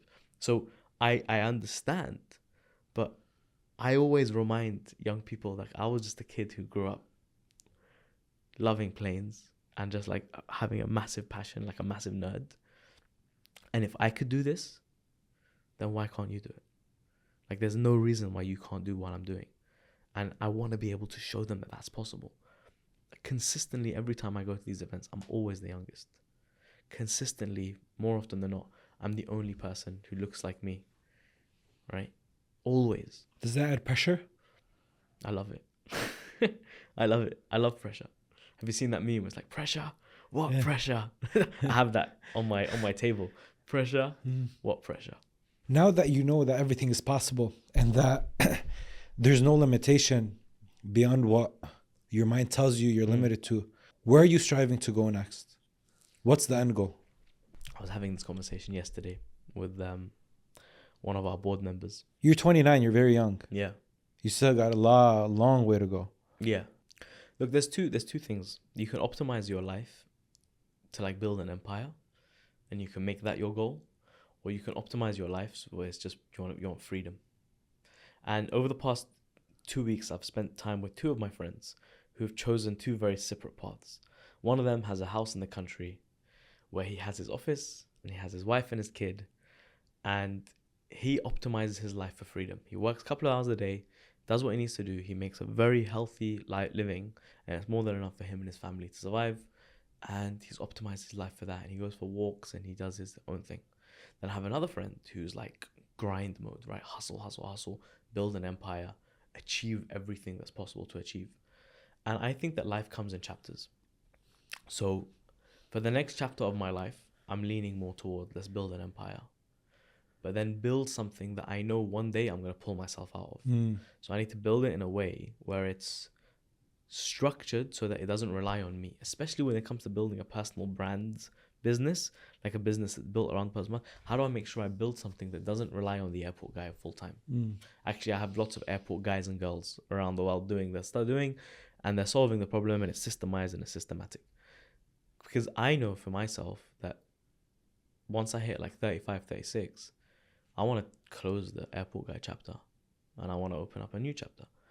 I want to, for me, I want to be a speaker full time, talking about what we spoke about right at the start of this conversation, which is Allah subhanahu wa ta'ala, spirituality, personal development, things that make us human, things that really matter, things that matter way beyond just hustle, hustle, hustle, hustle, hustle, and actually give it context. Like, I want to achieve things that people never thought was possible, and then show the world that it doesn't really matter. You know? So you want to get to the top and then tell everybody this doesn't matter. Like, I know it doesn't matter from now, but like, you know, you can't tell somebody, oh, being at the top doesn't matter unless you've been at the top. Right. It's like Jim Carrey, you know? Have you seen those, like, Jim Carrey? He's like won like 2 Golden Globes. He's like done everything you can imagine. And then he's the guy who tells people like, none of this really matters. But you can take it from him because he's been there. But also the impact that you can have on the journey, I think, matters. It's not just the selfish pursuit of, oh, I want to get to the top. I think that's a very slippery slope that you consistently need to watch your ego, that you don't slip into that.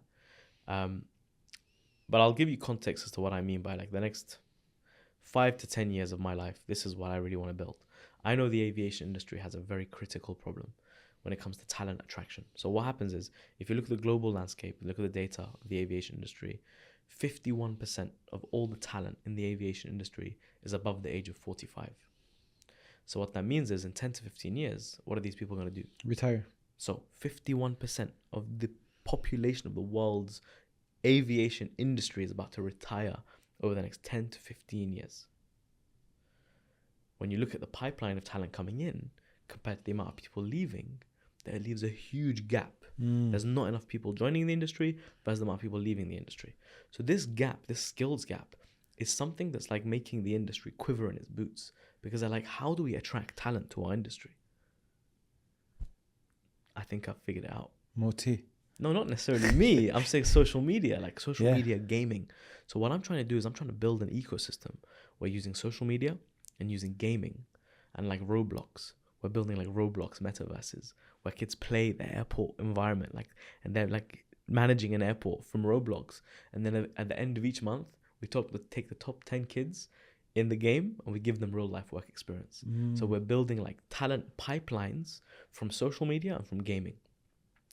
Once we take them down one step of the funnel, we make them join communities. Once they've joined communities, they come to real life events. Once in real life events, we guide them as to what pathways they can follow to unlock certain careers.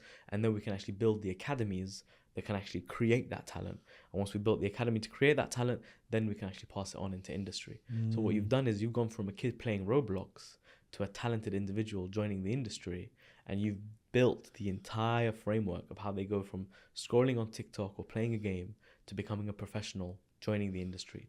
And I want to make sure that that process takes them on a journey of personal development, makes them recognize their own potential, makes them dream beyond the normal dreams. Like, I want to help build an incubator for talent where we take them from platforms they are on all the time, where their attention is going, and then we draw the best talent and we supply it to the aviation industry. I know this is a global problem.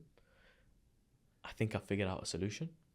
Now it's about building the framework so that this can happen at scale, and it generates like these really meaningful pathways for young people to follow, where they can make their dreams come true. It serves the industry's needs, and I can kind of step back, and once it's a well-oiled machine and everything's working, it's like an empire. I'm like, okay, cool. Now I can disappear and just go to like study and just learn more about the human spirit and Allah subhanahu wa ta'ala. And then the chapter beyond that is I just wanna be a speaker. I want to just, go around the world and have my one of my goals as a kid was I want to sell out Wembley Stadium. So Wembley Stadium is about 90,000 people. It's the biggest stadium in the UK. And I grew up like a stone's throw away from it. Oh. So my dream is like, okay, if Ed Sheeran can sell out Wembley Stadium 3 times in a row, I think I can sell out Wembley Stadium, right? What's Ed Sheeran got that I haven't? So for me, like, selling out Wembley Stadium, but like talking to people about things that matter. And yes, again, these are just dreams. I don't fixate too much on them. I kind of just put them out there and I say, Ya Allah, if this is the right thing to do, if this is actually what's going to be meaningful, if on the day of judgment I can look back and I can say these things mattered, as long as it doesn't deviate me away from you and the path towards you, this will be cool, right? It would be cool. Why not? It would be pretty cool. But like, I'm not gonna ask Allah for that and risk the akhirah for that. So for me, the dua is, Ya Allah, this will be cool. You know, and I know it's possible because you just click your fingers, kun fayakun. But if this is what's best for me, then make it happen. If this is what's part of your plan, then make it happen. If this is what you believe is what's best for the world and for me in the world, then make it happen. If not, then adi, do well, do something else, no problem. I'm not, yeah, it doesn't have to be that. I just think that would be quite cool. And I've done things in my life now that in my wildest dreams could have never happened. So for me, I also want to like give Allah subhanahu wa ta'ala the free reign to like do what he wants with my life. I don't know, I could walk out of here and get hit by a car and that's That it. would be it. That's fine. It's not a problem. You were explaining how to find your purpose. I think that's one of a lot of questions that people ask themselves, and why am I here? What's my purpose? Something interesting that I heard you say is after you put your value system, you put a timeline from when you were born until now. So in your case, it would be from 0 to 29. And then you would pick the 5 hardest life challenges and you would bring them back to your value system and connect them to your value system. Am I saying this correct? Correct. What have those 5 hardest points of your life been? I can give you like some of the top ones. Okay. So one of the hardest moments of my life was probably the one I described when it came to Heathrow. Like the situation that I was put in. The opening of the path. The opening of the path and being put in a position like that where the way I like to describe it is, you know, like a caterpillar, when it builds its cocoon, it sits in its cocoon, it forms its wings, and then it steps out of its cocoon, and then it's standing there, and it's got these fully formed wings that are ready to fly. And in that moment when I was being told you can't do this, I felt like somebody was telling me to crumple up my wings again and shove myself back into the cocoon. And it felt like the exact opposite of freedom. And one of my values in my own value structure is freedom. For me, freedom is very, very important. And I want to be free in this life, right? It's like hur, like I want to be hur, right?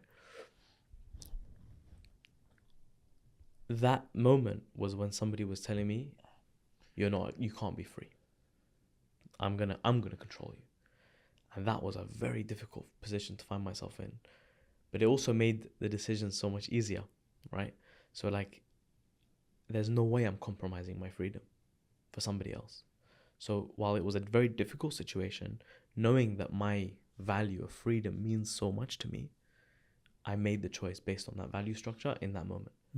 And life, like I said, completely transformed from that moment onwards. That was probably one of the most difficult moments in my life, I would say. And it came back to that value of freedom for me. Build connection. What's the hardest point that leads you back to build connection? You've got the list there, haven't you? Yeah. Where did you find that, by the way? I can't tell you. Done some deep research. I love it. Build connection. You know, right now I'm going through a period of my life where I'm being tested on that one, I would say. So you're building connection to what here? I think it comes in 2 forms. Other people, but more importantly, Allah subhanahu wa ta'ala. Okay.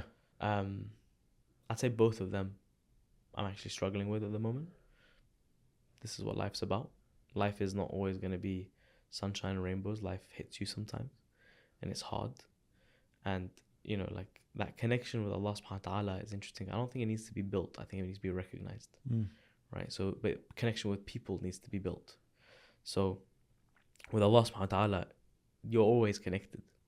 But it's about how much do you recognize that connection is what matters. So recognizing the connection with Allah is one thing, and actually really living that connection 24/7, I would say is something that I'm continuously working through. I'm definitely not there yet, but it's something I really, really want to work towards throughout my entire life. I know it's not going to be a click your fingers and that's it. Life is bliss. Life comes in like these waves. So one day you feel super connected, the other day you feel not connected at all, and it's about managing those 2 types, those 2 different times. Then when it comes to connection with people, I want to work on my empathy. Like, I don't think I'm empathetic enough. I don't feel people's pain enough. and I want to work towards that in my own life. So I want to build empathy. It's again, I don't know why it's a proper therapy session, but like, I want to build an ability to be more empathetic and to put others and their needs as something I truly not just think about but feel. I think there's part of me that wants to be able to build that more, and I think I'm being tested in that right now in my life. And building a business is not easy, and sometimes you have to make decisions that aren't easy, that what's best for business, but at the same time it impacts people and their lives, and these are people that you care about, but the perception is because you made X, Y, or Z choice that you don't care. And that's what I'm being tested with right now, I'd say, this past week. Does someone tell you that you're not empathetic, or do you realize that about yourself? Both, Okay. I'd say.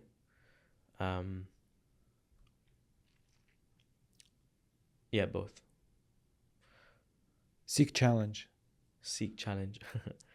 I love challenging myself. So I've done one of my moments in my life that really I remember. I've done 3 triathlons, 2 marathons in my life. On my 3rd triathlon, it was the longest triathlon I've ever done. So it was 1 step away from an Ironman. So it's like the next step would be an Ironman in terms of like difficulty. That triathlon, I remember, I was in the run section, and I always do these things alone. Like I'd never have support. I just go and I just grind, and it's always the run where you have given everything. You've swum for like or more than like maybe 2 kilometers. You've already done 2 kilometers swimming. You've done 80 kilometers worth of cycling, and now you're having to run. And on the run, those moments are the most challenging moments in your life, and just knowing that you have nothing more to give, but then keep on giving. I really love those moments because I think they really shape you, and like you just realize that it's you versus you, and that's why I like to do them alone. But there was one moment in my life where, on my 3rd triathlon, I remember I was there, and I look up halfway through like this the run section, and I see my entire family was like there cheering me on, and it was the most heartwarming like thing ever. And I thought to myself, like, the first thing I said on this podcast was, I'm an uncle of 9, right? And I'm the only uncle. So for me, I want to show them that this is what we do.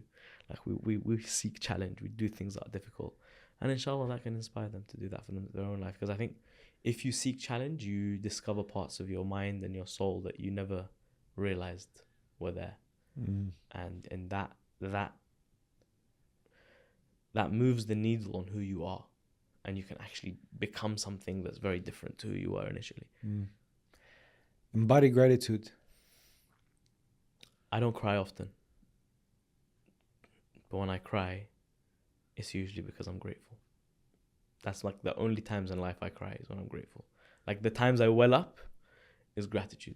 Like difficult things can happen. You lose a loved one, of course, but other than that,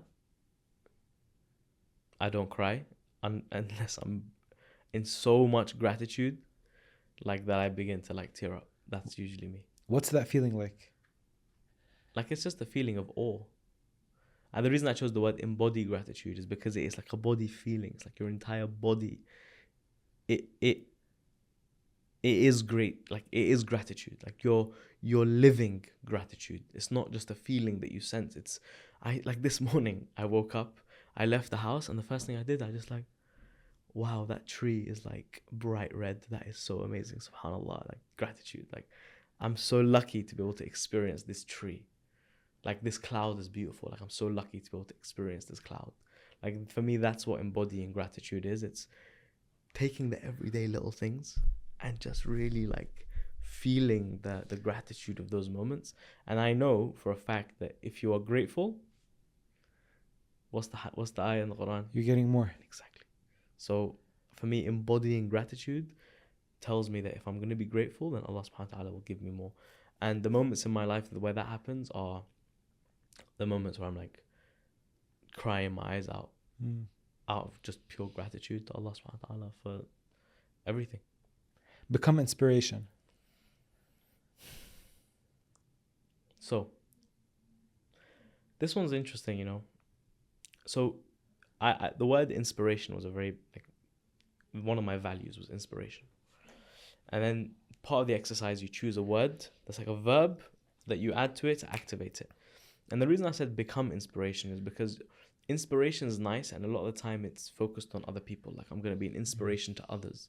But when you add the word become inspiration, it focuses the attention back on you. So it's like, actually, in order to inspire, you must become something first.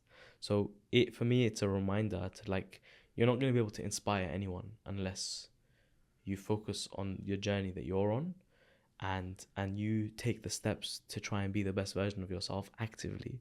And it's hard, and you'll find yourself in situations in life where you've made the wrong choice and you have done something that's wrong and it's not very inspiring, and it's okay. But it's about recognizing that, picking yourself up from the bottom of that barrel, and then trying to be better the next day, and trying to be better the next day, and trying to be better the next day. That the process of becoming is inspiring. And then people can see that maybe and say, wow, that's cool. And if they can find like glimpses of their journey that reflect in your journey, then maybe they want to follow in your footsteps. And if those footsteps lead towards Allah subhanahu wa ta'ala, then that's the best that can happen, right? It's a big responsibility. Massive Responsibility. Massive. And all we can do is pray that we can be up to that responsibility, and pray that Allah subhanahu wa ta'ala can give us the strength to manage our egos in those situations, because the last thing you want is for you to think, yeah, here I am, I'm going to be inspiring people, and then you have like the ghurur, or like the self, the ego starts to rise up, and you start to think of yourself as something. And especially in the game that I'm in, man, like the number of followers you have, you know, when people like open my Instagram page and they see, oh wow, like, and they judge you based on the number of followers you have. How can you make sure that in your own heart and in your own self, you don't allow that to happen? Because that's the slippery slope that we're all on. And it's very, very hard. You talked about I wanted to ask you about the dark side of what you do. And one of the dark side was your boss's boss telling you, be a good little boy. And what's the other dark side of being so out there on social media? Because I think people just look at the numbers and be like, man, must be great. You know, he has a lot of following, a good base, everybody likes him. When a lot of people like, so there's there's levels to this, right? There's like the surface level, then there's like the ego level, and we can go like work our way down. So on the surface level, I don't have like time to myself much, because there's always like a message on WhatsApp you have to reply to, or a DM, or a LinkedIn, or like I feel like sometimes I'm getting pulled in a million different directions, and that can be very, very hard. I feel like I'm indebted to people just by existing. Like, just because I'm out there. There's a kid who's messaged me on Instagram this morning saying, hey, I really need your help. Can you help me? I want to be an engineer, or I want to do this, I want to do that. That's like mental debt that I owe this kid something, and they've put their heart on the sleeve saying, can I have this? And maybe I might bump into them in the street, and they'll look at me and they'll be like, yeah, you didn't reply to my WhatsApp message, or you didn't reply to my Instagram message. And that's a really crappy feeling, knowing that you have all these outstanding debts with people, like social debts. And then it compounds even more, because that happens on a capacity of people who don't know you. And then there's people who know you, who you just haven't got around to replying to all the build up of messages, and then they're thinking to themselves like, yeah, that person's a X, Y, or Z. He's changed. And it's like, I genuinely just can't keep up. Like, there's too much going on. I can't keep up with it. And maybe it's like, I need to do better. Fair, I get that. I need to do better. Communication is very important. It's one of the most important things. But like, when you wake up in the morning and it's like, go, there's always something going along. Taking a moment to sit down and reply to messages, sometimes that doesn't happen in a day. And when that doesn't happen on 1 day, 2 days, 3 days, it compounds. Before you know it, your WhatsApp's like got all the new stuff, and all the old stuff is there, and it just keeps compiling. That mental debt to the world can be very heavy. And I don't think people see that enough. And I feel it. Like I do feel that mental debt. And it's very difficult, especially when like you really want to do your best, but even when you run your fastest on the treadmill, you're sliding backwards. That's very tough. So I'd say that's probably one of the dark sides that people may not realize, is that you'll always be a bad guy in someone's eyes, even when you're trying your best. And that's one thing. The other thing is the ego, man. Like battling your ego, it comes in through the back door. You think you're doing a good job, and then it appears in these smallest little moments. And that journey is a never-ending journey of battling your ego. And I think the moment you tell yourself you've won is the day you've lost. So you need to keep on top of your ego all the time. And again, like, you can't let it slip at all. You can end up in a very dark place, and you might believe the lie of who you might appear to be on social media. I try to be as vulnerable as I can on social media and just present like who I just am. But even then, there's always filters, right? I try to remove as many of the filters as I can. I think a podcast like this is great because you can really like just remove all the filters. But it can always slip in through the back door, man. And just making sure that you've always got your eye on the back door, and if it does slip in, challenging it straight away, surrounding yourself with people who are going to pull you up on that as well, is important. That's another side. You mentioned your circle, your network, and I think an interesting thing that I heard you say was that a lot of people say I don't have these group of friends that are very successful to surround myself with, and you were like, but we have books, and if you read enough of what one person said, you're replacing them with spot on. Yes, this book becomes your friend. And what don't most people realize about that? How easy it is. Like you pick up a book from someone who you want to learn from, and you read that book, and you have replaced one of those 5 people in your life with that person. And if you actually like listen and read, that book can change your life. You kind of need to like step into it with that thought though. Like, okay, this book can change my life. Let me give it the attention it deserves. And your life can change because of 1 or 2 books. I think a lot of people are in friendship groups though that really holding them back in the sense of it's very uncomfortable when you realize that your friends aren't good for you, and you're young and you want to fit in, and these are the only maybe this is the only group of friends that ever let you in and let you be yourself. But now you realize these people are not going to be good for me moving forward. And I'm just thinking how difficult it is for someone to remove themselves and confront their friends and be like, this is not what's best for me. I think there's more than one way to do it. One way is just embracing the journey of change until your friends don't want to hang around you anymore. The other is confronting it, like you said, and say, I'm not going to do that. But that's like kind of like, it gives me like burning bridges vibes, you know? Like you don't want to burn any bridges. Right. You just want to go on a journey, and if any of them want to come along, then great. If they don't, then that's fine. I think what's important though, before you start any of those journeys, whichever one you choose, is that you need to be okay with being lonely for some time.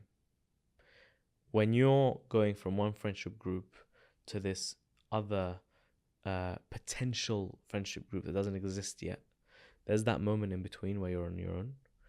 And I think stepping into this journey with your eyes wide open at the fact that there will be days when you are lonely and people don't get you, and your friendship group has actually kicked you out, and there will be that one day where you don't get invited to the first motive, right? Like, these are milestones on the journey that are actually good things, right? If you continuously come to the friendship group and you're not talking about different things, or you're trying to and you're not really engaging in the crappy conversation, you're trying to be better, one day they'll be like, oh, this guy, man, like, it's fine, let's go out, don't worry about inviting him, let's just go. And then the group of 5 turns to a group of 4, and you felt left out. The day that comes, that's like a celebration, right? That's like a milestone. If the friendship group that's bad for you has begun to leave you, that means that you've changed. And that change is a good thing. If you've chosen to steer your ship in a different direction. Now, here's what happens.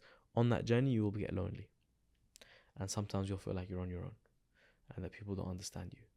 Until the only thing you can do in that moment is just to keep focusing on yourself, on your journey.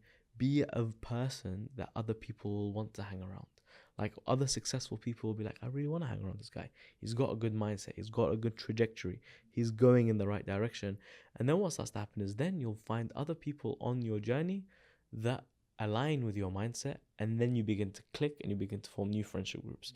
But going from one friendship group to the other friendship group, there's that bit that's lonely. That's okay. What's one thing that we didn't talk about today that you think we should have? The importance of being good to your parents and how much opportunities open up because your grandma or your mum or your dad or your granddad prays for you. I think there's not enough people realize that. And look, this is a constant battle for me as well. Like, I would say that over the past 2 years since my life changed and I travel so much more, I haven't been able to spend as much time at home. And I know that serving my parents is the source of my barakah in my life. And not being at home pains me because I'm not getting a chance to serve them as much. And it doesn't feel right. You mentioned your parents are disabled. Yeah. So my father is a wheelchair bound, and then my mother has a multitude of other things. But yeah, it's growing up. When I was growing up, my dad used to use a walking stick for a while, and now he uses a wheelchair. But when he was using a walking stick, he'd have his walking stick in the right, and he'd have his left hand on my shoulder, and that was my whole childhood. I was my dad's second walking stick, right? Like, if he needs me, if he needs to get up, if he needs to go anywhere, I was always there to support him. And I genuinely believe the barakah in my life today, the opportunities that have opened up, the way this whole thing just seems to be unfolding is because of that reason. And it pains me to see that now that it's happened, it's pulled me away, and it actually hurts me. I really sometimes get frustrated that I can't just spend more time at home with my family, with my parents, because I feel like I'm not doing the thing that got me here. Never said this in my life before, by the way. I've never opened up about this, but that's genuinely what I believe to be the source of my barakah. And it's amazing how sometimes the thing that gets you somewhere becomes the thing that pulls you away from what got you there. And I see that in my life, and actually now that I've said it, I want to make more active efforts to be there and to serve and to help and to not allow that to happen. Make active choices to avoid that. So yeah, I'd say if you're young and you have the opportunity to serve your parents, then that act could set you up for a life that you never thought you'd ever live. But then when you do get there, I'm reminded to myself, just remember what got you there in the first place. Wow. It's sad in a way. It's very sad. Because it feels like, okay, I closed the chapter, but it's almost like a chapter you're not ready to close. And you shouldn't close. I don't want to close it. But it's like life presents you with all these cool opportunities and cool things that are happening, and you get pulled in all these different directions. And yeah, the ability to just say no, it's really hard, man. Were they supportive of the leaving Heathrow, social media? Do you ask them for advice when it comes to these things? I mean, I spoke to my dad. I spoke to my mum. My dad didn't really understand it. He's like, how are you gonna make money? What are you gonna do? And I tried to explain it to him, but there was a time in that journey, where he was scared. He was like, I'm not sure if this is the right thing to do. But he kept asking me, are you sure? And I would say, yes, I'm sure. And he'd be like, okay. But just I trust that you know what's best for you. But I'm still worried, so I had to give him that reassurance that actually everything was going to be okay. The thing that reassured him the most was that I came home and I was on the front cover of a magazine. He was like, oh, okay. Yeah. That looks pretty good, you know, Yeah. like, because all the numbers on social media, they might not recognize it, but like the day I went out, like one of the things that I continuously had to do was when I'm going out for meetings, like I tell him, oh, I'm gonna go meet with British Airways today. Oh, today I've got a today with this company. Today I spoke at this event. Today I spoke at that event. He's like, who else was at that? For example, in London 2 years ago or 1 year ago, I came home one day and I'm like, today I spoke at an event where the only other people on stage was the CEO of Virgin Atlantic, the CEO of Heathrow Airport, the Secretary of State from the government, the CEO of Gatwick Airport, the CEO of this other airline. Like every single person on stage today was a CEO of a major UK aviation company or somebody from the government. And then there was also me. And like when you reassure them at that, they go, okay. Like you're doing all right, Yeah. you know?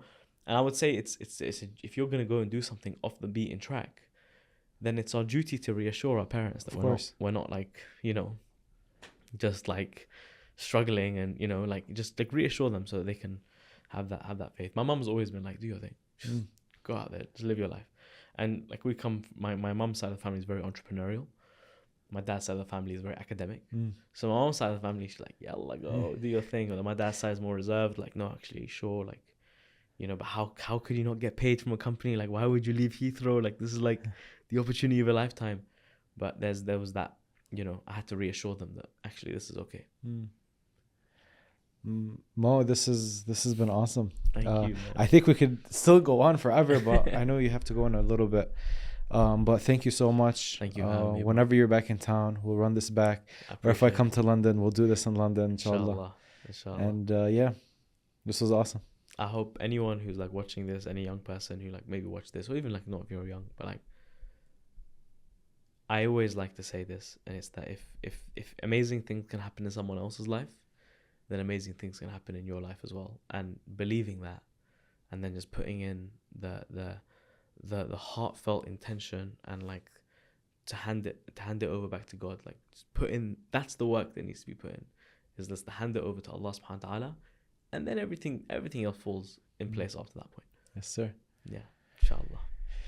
And that's it, my friend. It's a wrap. Thank you, bro.